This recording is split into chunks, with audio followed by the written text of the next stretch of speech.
New term today in person for the first time since former President Trump appointed Justice Amy Coney Barrett to a bench now dominated by 6 Republican appointees. Barrett took the seat of former Justice Ruth Bader Ginsburg following her passing last year. The new justice's influence was seen last month when she helped uphold a law effectively banning abortion in Texas.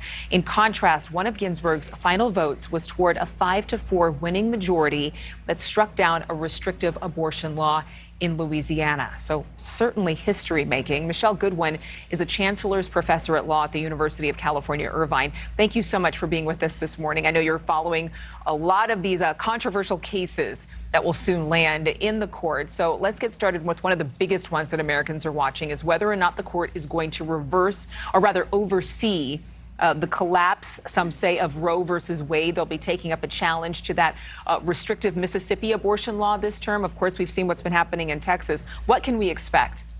Well, what we can expect is that it is a 6-member conservative majority, which means that the swing vote that people have expected of Chief Justice John Roberts may be ineffective. The court now has 3 Supreme Court justices that were nominated by Donald Trump.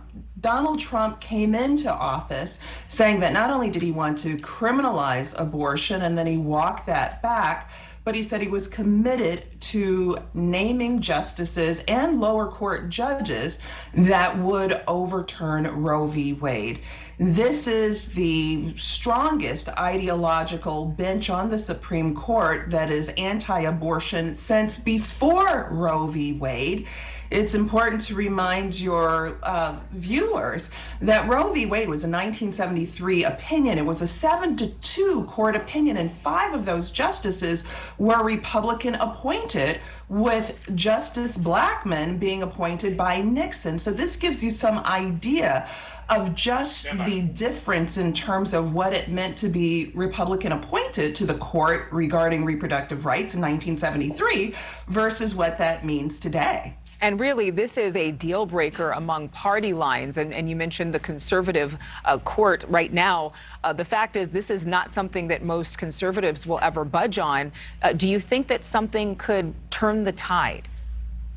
Well, this is an excellent question that you asked, because one of the things that we have seen, including very recently when the Supreme Court was asked to review SB 8, which is the Texas anti-abortion law, which bans abortion after 6 weeks, makes no exceptions for cases of incest or cases of rape. And what was very interesting in that case, and that's the bounty hunter case, which we could talk about, is that Chief Justice John Roberts did not go along with the conservatives on the court. He actually dissented in that opinion. This is very similar to what the Chief Justice did in the 2019-2020 term, which was Ruth Bader Ginsburg's last term, where he concurred with the liberals on the court in another abortion case.